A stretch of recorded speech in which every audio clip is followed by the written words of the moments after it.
The legends say that when the blood of the Wide Valley wolves mingles with the blood of the wolves outside the valley, the wolf who bears that blood will stand forever between two worlds.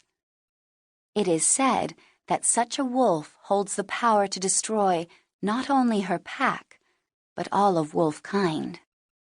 That's the real reason Ruko came to kill my brother, my sisters, and me in the faint light of the early morning 4 weeks after we were born. Wolves hate killing pups.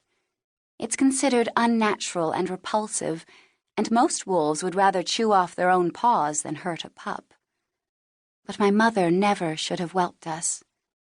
She was not a senior wolf, and therefore had no right to have pups. But that could have been forgiven. Much worse than that, she had broken one of the most important rules of the Wide Valley, the rules that protect our bloodlines. Ruko was only doing his duty. He had already given Rissa a bellyful of pups, as was proper for the senior male and female of the pack. Unless given permission by the leader wolves, no other wolf may mate, for extra pups can be difficult to feed unless it is a very good year. The year I was born was a time of conflict in our valley, and prey was growing scarce. We shared the Wide Valley with 4 other packs of wolves and with several tribes of humans. While most of the other wolves respected the boundaries of our territories, the humans did not. They drove us from our own kills whenever they got the chance. So the Swift River Pack did not have food to spare the season I was born. Even so, I don't think my mother truly believed that Ruko would hurt us. She must have hoped he wouldn't notice our outsider blood, that he wouldn't smell it on us. Just before dawn, 2 days before Ruko came to end our lives, my brother, Triel, and I climbed eagerly up the incline of soft, cool dirt that led from our den to the world outside. Dim light filtered into the deep hollow of the den, and yips and growls from the wolves outside echoed off the walls of our home. The scents and sounds of the world above intrigued us, and any time we weren't eating or sleeping, we were trying to sneak outside. "Wait," our mother had told us, blocking our way. "There are things you must know first." "We just want to see what's out there," Triel wheedled. I caught the mischievous glint in his eye, and we tried to dash past her. "Listen." Our mother placed a large paw over us, pressing us to the ground.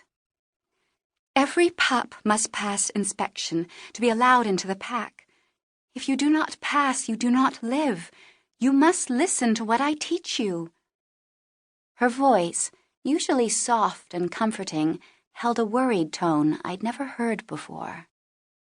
"When you meet Ruko and Rissa, the leader wolves, you must show them you are healthy and strong.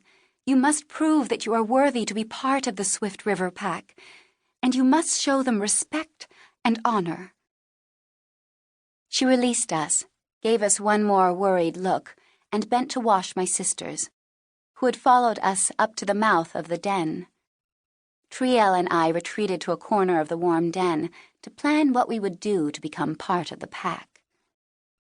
I don't think it occurred to me that we could fail. 2 days later, when at last we emerged from the den, we saw Rissa's 5 pups already stumbling around the clearing. 2 weeks older than we, they were ready to be presented to the pack and given their names. Rissa stood slightly back, watching, as Ruko looked over the pups. Our mother hurried us to join them, though our weak legs made us stagger. Mother stopped as she looked around the small, dusty clearing. "Rissa is letting Ruko make the choice to accept pups or not," she said, her muzzle pulled tight with anxiety. "Bow to him. You must show him respect and win his favor. The more you please him, the better your chances at survival." Her voice grew harsh. "Listen, pups. You must please him, and you will live." The world outside the den was a jumble of unfamiliar and intriguing smells. The scent of the pack was the most powerful and exciting. All around us, wolves had gathered to watch the pup welcoming. At least 6 different wolf scents mingled with the smell of leaves and tree and earth, confusing our noses and making us sneeze. The warm, sweet air beckoned, drawing us out and away from the safety of our mother's side. She followed, whining softly. Ruko looked at our mother and then looked away, his gray face unreadable. His own pups, all of whom were bigger and fatter than we, yipped and trembled around him, licking his lowered muzzle and rolling on their backs to offer up soft bellies. One by one he sniffed them, turned them just a little this way and that, carefully checking for disease or weakness. After a moment, he accepted all but one of them into the pack by taking each small muzzle gently in his mouth.